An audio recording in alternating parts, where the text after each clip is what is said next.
Hello my treasures, Twist is here, and it's a wonder that this deck works so well. For today's deck, we have Cthun Reno Jade Rogue, which was a deck that I had homebrewed when these cards were originally in rotation. And honestly, it has been something that I've been trying to recapture ever since this era, where it is essentially a control style of rogue deck that doesn't really exist in current modern Hearthstone. So the idea behind the deck is to control the board, scale up our Jades and Cthulhu in order to finish off our opponent, or finish off our opponent with a huge N'Zoth. For the Mulligan guide of the deck, you are going to be looking for any card that is 4 or lower within this deck. This is going to be most of the Cthulhu package and most of the Jade package, which will both act as a way to establish a board and removal tools. Now, with that all being said, let's look at some games. Alright, it's time for a game against Priest, and it's one of the horrendous 3D skins. Let's see what they have in store for us. This was an early game in Twist format. I'm really low rank, if you can't tell. But I think at this point, the game mode had been out for maybe an hour tops on North America, so everyone's around this rank. All right, this opener doesn't look that bad. We did end up getting rid of the Lotus Guard for, I think, Brand's Bronzebeard, just because I thought Lotus Guard gave us a Jade, and I forgot it didn't. I'm really curious of what this person is actually playing, because Priest, I can't think of too many decks that they could be playing. Okay, so they're going to rope us most of the time. We could coin out the 2 cost, but I think we'll just pass it. Then we can slam it down next turn. Now, the maximum output of Cthulhu in this deck isn't the highest compared to some of the non-Reno variants of the deck, but you do have Shadow Step to get additional copy. You also have the 8 cost that we saw in the Mulligan. We also have Vanish if for some reason we can't actually get a Vanish before Cthulhu. There's a lot of things we can actually do with this deck. It's extremely flexible, and the only... Okay, that still doesn't tell me too much information. Let's just mirror what they did, and then go face, do 1 damage. We could easily have put down the Crazed Worshipper. I think that's the name of floor cost, but I think I just didn't want to coin anything out. Anuber Khan is actually a really difficult card for a lot of classes to deal with, but Priest is the one class that can, because he goes infinite now. If you haven't looked at how they changed some of the Twist cards, Anuber Khan actually is playable. And speaking of a card that they changed for Twist, Blade of Cthulhu is no longer a 9 cost, it's a 6 cost, which is pretty nice. So they are going to be a Reno deck. How much is a 0 hero power going to matter if they don't have access to Shadow Reaper? I guess we're just going to grab the additional draw. Not technically what we really wanted to see, but it isn't that bad. White Eyes, I think, is what I grab here. I honestly don't remember what the Storm Guardian does. And for some reason, hovering over doesn't tell me for some dumb reason, but it is what it is. I guess I could just look it up. I'm shocked they didn't make him summon a dragon, now that I'm thinking about it. Oh, it's a 10/10 for 5 mana. I mean, that isn't the worst, but it's not the best either. We're just going to slam it down. It does feed into our N'Zoth later into the game. Drawing into Emperor is actually pretty good, though. I will say that.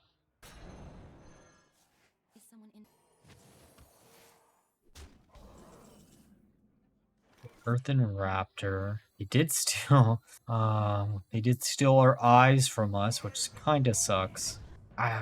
We could put down Blood Mage, but I think we're just gonna do this.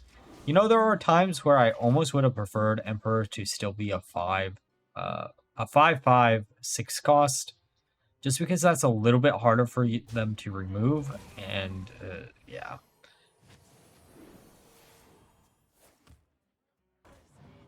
Here's Cabal. You know, I crafted a bunch of decks that I probably won't ever get around to for this format, since I came up with another idea that I really want to cover, or try to cover at some point on the channel. Okay, how do we want to do this? So we could point out the Raptor after we put a Nubercon down, because a Nubercon is going to turn into a 4/4 that summons a Nubercon. And getting 2 of them actually in the pool for N'Zoth is extremely spicy. Vert. I mean, I don't want to deal with a Nubercon either.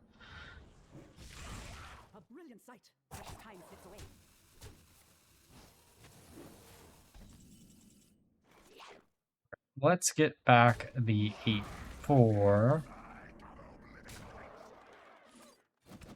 not going to get any Jade from that, but that's fine. We probably want to slam down the blade, maybe? But I guess we can bounce everything back. Isn't going to be the easiest thing to put them back down, but oh, we burned a card from them, so that's good. How many fingers do you see?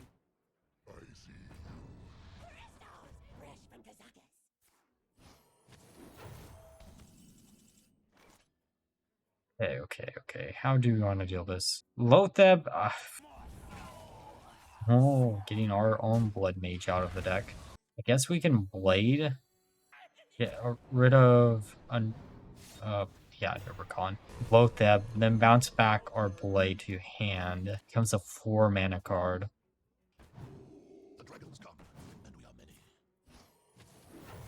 Come on. We don't really have any more AoE, so we're gonna have to do something quickly here.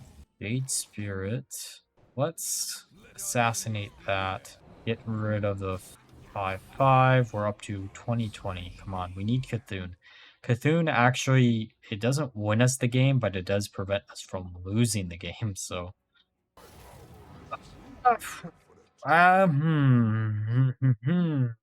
That card looks beautiful, but it was not worth the $50. Oh, Reno.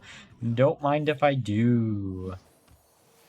But yes, no, that card isn't worth the $50 price tag to me. Now, did I spend a good chunk of money on some of the bundles? Yeah. But I think I maximized the amount of cards that I got by doing it. I don't know. I'm just not a big on animation. I don't really care. If I can get them for free, I'll take a diamond card any day, but I'm not spending $50 on something like that. Even if it is super, super beautiful. Don't get me wrong. It actually looks way, way better than the WoW model for the same character. One day I hope I can get a live 2D model, because that does look like they're using like the live 2D technology instead of using like a 3D model. Oh.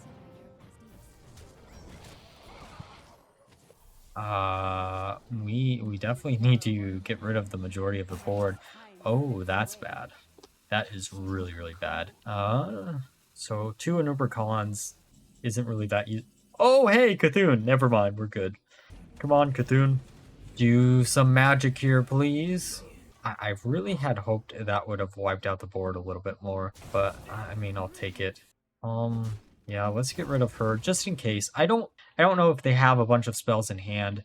As much as I would like to get rid of Antonidas, I think he's less of a problem, to be honest, but I mean, this could easily backfire from us.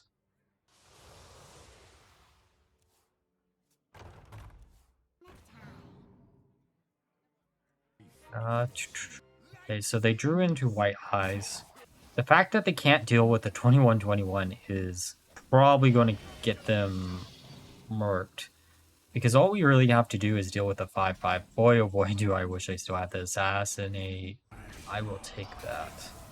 I'm going to take the damage here because I don't want to risk keeping that alive for more turns. I know it might not be the best idea, but it is what it is. Oh, that hurts.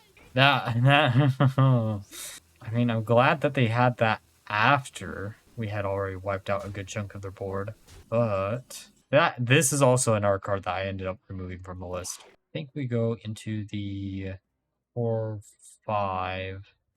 That summons a Nubercon back. And now, behold, the Nerubians rise from their grave once again. Got any answers? Because boy, oh boy, is this going to be a very difficult board for a lot of people to deal with. If they have Mass Dispel, hey, I mean, you win. Actually, no, you don't. You need Mass Dispel and Light Bomb, one of which you've already used, so you probably don't have a second copy since it is a Reno deck. GG, I think.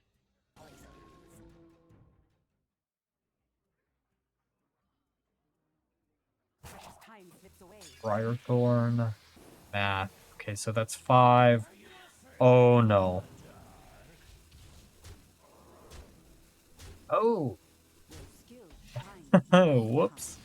Okay, temporary game against Druid. There are a few Druids that are floating around right now in Twist. They're mainly centered around Jade. At least that's what I've been figuring out. A lot of them are centered around Jade. We're going to get rid of Jade Spirit and I think Reno here, keeping Craze Worshipper just because we kind of do want to scale up the Cthulhu. And the fact, speaking of Cthulhu, not something I want to draw into this early in the game. There's Bran. I guess we're going to put down the Swarmer. The reason why we're putting the Swarmer down first is because it can attack next turn and then we can hit with our weapon. At least that's the idea. Do you hear its call? Listen closely. Well, okay, I guess we're still going to do what I'm thinking about doing. But really, that 3-4, leaving it alive for more than one turn is going to be a little bit of a problem if they draw into Cthulhu first. So their Cthulhu, I guess just Cthulhu. That's actually interesting. I haven't ran into any or many Cthulhu druids. I know that was a popular deck back in the day, but interesting. I have a sneaking suspicion Cthulhu will probably fade into non-existence after a while, though I could be wrong because it is a 4-cost card now instead of a 10-cost card. Now let's just let them buff it up once more. I was thinking about maybe using the Shuriken plus our hero power on the minion, but I think we're in a better position as long as they don't have Cthulhu in their hand right now, I should say. Because their Cthulhu is getting real thick right about now. Listen closely. That's an interesting card. But I think we're just going to do it like this. And then hopefully they'll attack with the 4-2, and then we can Shuriken next turn. In 2 turns, we can Bran and then into Jade Spirit if we really want to.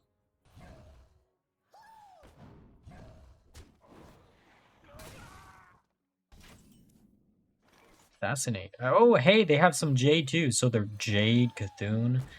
Okay, that's not the worst idea in the world, but it isn't really probably the best idea either. Getting rid of the 4-2, then now, depending on how they want to trade this, we should still have 1 minion alive. I kind of want to Bran into Shadowcrafter. If the 3-3 lives, that's what we'll probably do. Oh wait, no, we still need 1 more mana for that. Never mind, we won't do that. I guess we could Shadowcrafter into...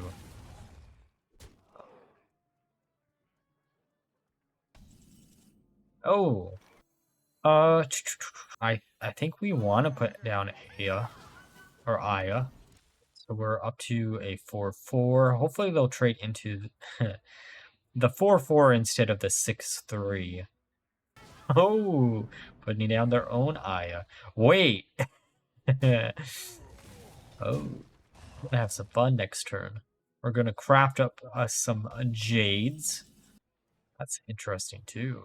We could also slam down Cthulhu. Yeah, let's slam down Cthulhu and just keep going face. I almost wanted to trade, but I want to be able to slam down one of the Ayas after we slam down Bran, because that'll be 2 more Jades into the mix.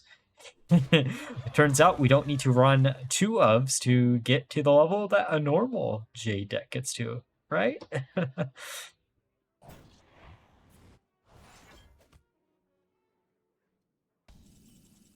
Hey, oh, I mean, we could also science to see what happens if we target Cthulhu, but I think that loses us the game if we do it. I still don't know the interaction between those 2 cards. Part of me wants to say it would rebuff it up to like big heights, but I have no proof that it would do that. So we're just gonna keep on trading. I'm assuming because they're playing Cthulhu and Jade, they're probably not using any miracle package. So we should just be able to finish them off next turn. Okay, Twin Emperor might change that a little bit. So how do we want to do this? We want to, can assassinate, trade in another, trade in the lowest. Put down Aya. Don't have any room. There was a way that we could have got even more Jade here, but behold, we're feeling a bit jaded right about now, or I guess they are feeling a little bit jaded. Alright, now we're through the games, let's discuss my final thoughts of the deck. So, this deck shocked me. I did not expect this abomination of a deck to work as well as it did, and I'm really happy that it has. It had around a 60% win rate across the 20 games that I did end up playing with the deck, and is the main deck that I've been using to rank up in ladder for Twist. Honestly, this probably works so well because it does lure your opponent into a sense of security. When they get through one win condition, you have 3 more to back it up, thus allowing you to finish off your opponent through a huge wave of different win conditions that they're not going to expect. Overall, if you're looking for a deck for day 1 Twist, this isn't a bad one to consider. However, it does require quite a few legendaries, might not make it the best one to craft. It is really fun. If you're looking for something a little bit more wacky, it is a perfect deck for you. And like always, if you enjoyed the video, please like, comment, and subscribe. Until next time, bye-bye.